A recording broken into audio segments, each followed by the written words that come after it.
et bienvenue sur Prends Conscience, le podcast espace de bien-être et de co-création. Je suis Adeline, professeure de méditation de pleine conscience, astrologue, cartomancienne et numérologue. Et je partage cet espace avec Marie, énergéticienne, et Mathias, hypnothérapeute. Nous souhaitons vous accompagner sur votre chemin spirituel vers le bien-être et aligner votre cœur et votre mental pour vivre plus en harmonie chaque jour. Alors, bonne écoute! Bonjour à tous, je suis ravie de vous retrouver pour ce nouvel épisode de Prends Conscience et je pense que je vais commencer par vous souhaiter une très très belle année 2024. Je vous souhaite évidemment la santé puisque c'est avec ça qu'on peut oser rêver et justement réaliser quelques-uns de ses rêves. Donc j'espère que vous aurez une très très belle année, cette année pleine de réussite, de petits moments de bonheur, mais aussi du coup de grande joie évidemment. Donc pour commencer cette année avec ce nouvel épisode de podcast, j'avais très très envie de commencer par évidemment de la numérologie. Donc je vais vous parler un petit peu de la numérologie de cette année 2024 qui est une année un petit peu particulière puisque nous sommes en année 8. Les années 8 ce sont des années karmiques mais ça je vais y revenir. Donc c'est des années de très très haute importance pour ce qui se passera ensuite. Donc pour commencer, il faut savoir que nous venons de traverser 2023 qui était une année 7. Les années 7, ce sont des années de grande introspection. Puis là, je vous parle en plus en termes d'énergie globale, c'est des énergies qui vont être très très intérieures. On a une vraie quête de retour à soi sur ces années-là, une vraie quête de sens même. Et c'est beaucoup de transformations qui vont s'opérer de manière assez silencieuse, très en profondeur à l'intérieur de chacun. C'est comme des changements qui s'opèrent à l'intérieur des systèmes, mais pour l'instant c'était silencieux, on voyait pas trop où on voulait en venir, entre guillemets. Et puis là maintenant nous arrivons sur cette année 8, cette année 2024. Donc déjà il faut savoir que en numérologie, le 8 symbolise l'ambition, il symbolise le courage, la passion, la puissance. Vous commencez à avoir un petit peu cette énergie globale que l'on va avoir cette année. Donc souvent ce qu'on dit c'est que le 8 non seulement dès qu'on le couche c'est le symbole de l'infini parce qu'il y a quand même quelque chose de très très connecté avec l'énergie 8. Les deux sphères représentent justement le ciel, la terre, mais en plus ça peut faire un petit peu comme des montagnes russes. Donc on peut imaginer que ça sera une année qui sera justement très très intense avec beaucoup de hauts et de bas, qui sera probablement extrêmement rapide. Et surtout, souvent, la particularité de ces années-là, c'est qu'il y a du changement qui s'opère en fait très très vite, voire même de façon brutale. À mon avis, nous aurons énormément d'événements, événements médiatiques, je pense. Il y aura beaucoup d'actualités, beaucoup de choses qui vont bouger sur cette année 8. Et puis comme je vous disais, en plus, nous sommes sur une année qui est karmique. Une année karmique, qu'est-ce que c'est ? C'est que tout simplement, tout ce qui est un petit peu bancal va forcément se fracasser, j'ai envie de dire, pour rester poli. Va venir en fait, tout ce qui ne peut pas en tout cas être suffisamment bien construit ou qui jusque-là tenait un petit peu de façon bancale risque de s'effondrer cette année. Donc ça marche évidemment au niveau international. Tout ce qui ne fonctionnait pas jusqu'ici risque de s'effondrer. Et c'est là où je trouve que c'est intéressant, puisque en astrologie, nous allons avoir ce mois de janvier, Pluton qui entre dans le signe du Verseau. C'est une des dernières fois qu'elle fera ses allers-retours entre le Capricorne et le Verseau, et à chaque fois que Pluton rentre dans un signe, on rentre dans un cycle de profonde transformation. Et bien cette année, nous sommes en année 8 qui va venir également pousser cette énergie à la transformation et qui va proposer la même chose que Pluton, c'est-à-dire dans un premier temps montrer, exposer ce qui ne fonctionne pas pour ensuite les démonter et les détruire. C'est exactement ça l'année 8 en karmique. De toute façon, ce qu'on entend le plus, ce que vous avez déjà probablement entendu autour de cette année 8, c'est que en année 8, on récolte ce que l'on sème. Donc forcément, tout ce qui sera pas forcément bien construit, ou en tout cas avec pas du tout la bonne intention ou qui ne respectera pas certaines valeurs fondamentales, notamment de l'énergie Verseau, mais ça au pire je vous ferai un podcast, je vous en reparlerai si ça vous intéresse. Vous pourrez me le dire justement en commentaire si vous voulez un podcast spécial sur Pluton en Verseau. Il y aurait tant de choses à dire et j'ai pas trop envie de m'étaler ici puisqu'on est là pour parler de la numérologie. Mais vraiment, c'est un sujet qui est passionnant et c'est incroyable de voir à chaque fois à quel point la numérologie est alignée à l'astrologie. Ça en est vraiment fascinant.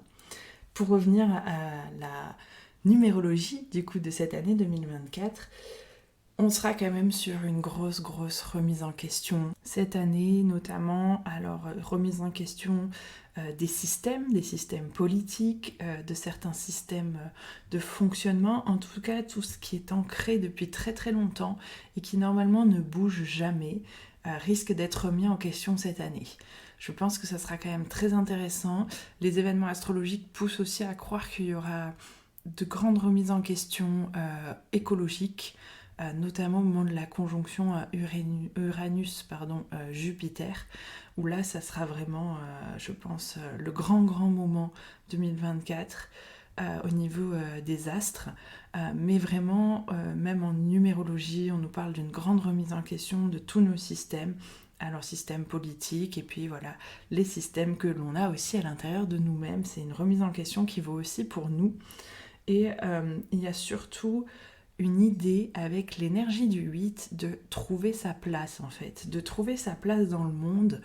Et je pense que c'est cette chose-là aussi qui va entraîner peut-être de grands flux migratoires. Alors pour la cause, je ne pourrais pas vous dire, que ce soit des causes climatiques ou en tout cas environnementales, ou que ce soit à cause de la guerre, ça je ne peux pas vous le dire, je ne peux pas prédire aussi précisément, mais il est fort possible qu'on ait de grands flux migratoires cette année à travers le monde, tout simplement parce qu'en année 8, il y a un réel besoin de trouver sa place dans le monde, dans la société. Et ça marche aussi à notre niveau, puisque qu'est-ce qu'on a envie d'apporter au monde? Quelle est notre place dans ce monde? Quelle est même notre contribution à ce monde? Alors bien sûr, ici, je vous parle des énergies globales, mondiales, j'ai envie de vous dire. Donc forcément, ça teinte un petit peu notre énergie individuelle, puisque tout concourt à servir cette année-là. On va dire que là, ici, c'est plus pour comprendre les mécaniques internationales, mondiales que nous allons avoir un petit peu cette année. Pour calculer, votre année personnelle, c'est très simple. Vous additionnez tous les nombres de votre date de naissance, c'est-à-dire que vous additionnez le jour, le mois. Alors évidemment, on réduit tous les nombres à un seul nombre, sauf pour le 11 et le 22 que l'on additionne comme ça. Ça vous donne déjà un premier chiffre auquel il vous suffira du coup d'ajouter le 8 de 2024. Et ensuite, vous réduisez tout simplement pour trouver un chiffre entre 1 et 9. Et ça vous donnera votre année personnelle. Pour vous donner un exemple, moi personnellement, je suis en année 9, ce qui n'est pas du tout la même vibration. Cependant, de connaître cette énergie annuelle, ça va me guider et à comprendre surtout qu'est-ce qui va se passer dans le monde cette année. De toute façon, aussi bien l'astrologie mondiale que l'astrologie personnelle, c'est la même chose. Comme les mois personnels, à chaque fois que je vous en parle, je vais vous faire également un autre podcast, je le mettrai dans un autre épisode pour pas que ce soit trop long. Mais chacun a son mois personnel qui est calculé en fonction de notre année personnelle justement. Donc ça, vous pouvez les calculer très facilement. Une fois que vous avez votre année personnelle, vous ajoutez par exemple pour janvier le 1. Et ça vous donne votre mois personnel pour ce mois de janvier. Si jamais pour l'interprétation vous avez besoin d'aide ou si vous souhaitez réaliser votre thème numérologique, il faut vraiment pas hésiter à me contacter. Je serai ravie de vous accompagner dans cette démarche de connaissance de vous, car en ce moment en plus je vous les offre. Pour toute réalisation d'un thème numérologique, je vous calcule votre année personnelle, mais aussi tous vos mois personnels de 2024. C'est offert, c'est sans surplus au niveau du prix de votre thème numérologique. J'applique aussi plein de petites promos pour les différentes consultations individuelles, que ce soit sur les soins énergétiques ou les séances de cartomancie. Donc n'hésitez pas à me contacter si vous êtes intéressé. De toute façon, comme d'habitude, vous aurez toutes les infos juste en dessous. Pour revenir un petit peu à cette année 8, dans la continuité de vouloir trouver sa place, c'est aussi une année qui va nous faire énormément réfléchir à notre notion du succès, puisque le 8 symbolise l'ambition, comme je vous le disais. Mais là, je pense qu'on peut aussi se poser la question, qu'est-ce que c'est pour nous que de réussir sa vie plus globalement? Est-ce que c'est des choses beaucoup plus simples, ou est-ce que justement il faut atteindre un certain niveau très poussé de réussite? C'est vraiment une question à se poser, surtout qu'on démarre l'année en mois 9. Je vais essayer de vous faire rapidement le podcast sur janvier 2024, mais c'est surtout une année où on va essayer de trouver le courage de changer ce qui doit l'être. Et c'est possible que du coup dans le monde, il y ait des personnes qui vont trouver le courage et vont porter un petit peu certaines causes haut et fort, et vont trouver le courage d'aller affronter et pour changer surtout ce qui doit être changé au niveau mondial. Évidemment, ça fait écho avec nous-mêmes, comme je vous le disais, mais c'est vraiment quelque chose qui va être là, qui va vraiment englober un petit peu, je pense, les motivations de l'année, en tout cas au niveau mondial. Pour parler un petit peu plus au niveau intime et personnel, ça va être vraiment une année qui va pousser, qui va nous encourager à incarner notre plein potentiel, donner un petit peu le meilleur de soi, et c'est surtout en fait pour venir apporter notre plus belle contribution au monde. Une année 8, c'est une année vraiment très individualiste, mais en même temps elle a pour but de venir porter notre voix. Elle a pour but de venir servir le collectif, c'est-à-dire qu'on met en avant nos plus beaux potentiels, nos plus beaux dons, pour les porter et les donner au collectif, à la communauté. Ça, c'est un point qui est aussi très important en année 8 à comprendre. Et donc, c'est pour ça que je vous invite vraiment à vous questionner sur qu'est-ce que vous apportez, entre guillemets, au monde. Ça peut être des choses très très simples, ou des choses forcément plus ambitieuses. Mais chaque petite chose compte. Il n'y a pas besoin d'avoir d'immenses ambitions pour venir apporter une contribution solide au monde et à la communauté dans laquelle on vit et avec qui on se rassemble en tout cas. Donc surtout aucune pression, mais c'est vraiment une année qui va nous amener à réfléchir sur tout ça, aussi bien individuellement que internationalement forcément. Quoi qu'il en soit, je vous encourage vraiment à regarder votre année personnelle et vos mois personnels de cette année pour pouvoir comprendre un petit peu vos énergies, savoir où vous en êtes, et puis pour pouvoir justement mieux comprendre les énergies autour de vous, les énergies globales, comme on dit. Je vous remercie vraiment d'avoir écouté cet épisode jusqu'au bout.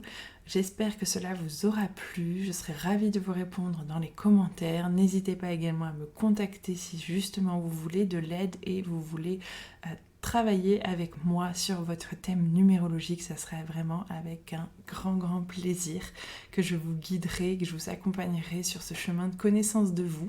C'est pareil pour l'astrologie, c'est quelque chose qui me passionne vraiment parce que ça apporte vraiment des clés de connaissance de soi et d'évolution personnelle vraiment incroyable, justement pour être plus responsable de soi-même. D'avoir ces clés-là, c'est vraiment incroyable. Pareil, là j'offre les consultations astro pour ceux qui réserveront des thèmes astrologiques, donc n'hésitez pas à me contacter pour profiter des petites promos de janvier. Ce sera uniquement sur le mois de janvier, après on repassera sur le tarif normal, j'ai envie de vous dire. Donc merci à vous de m'avoir écouté et je vous dis donc à très bientôt pour un tout nouvel épisode de Prends Conscience. Ce sera du coup pour la méditation de la nouvelle lune en Capricorne, donc il arrive très très vite. Ces deux podcasts vont être très rapprochés. Encore un grand merci à vous et je vous dis à très vite. Merci à vous d'être arrivé au bout de cet épisode de Prends Conscience.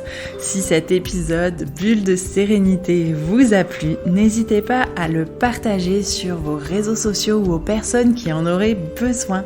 N'hésitez pas également à nous laisser un commentaire et à nous noter sur Spotify et Apple Podcast. Cela nous fera vraiment plaisir de vous lire, mais également nous motivera à continuer sur ce chemin. Je vous dis donc à très vite pour un tout nouvel épisode de Prends conscience.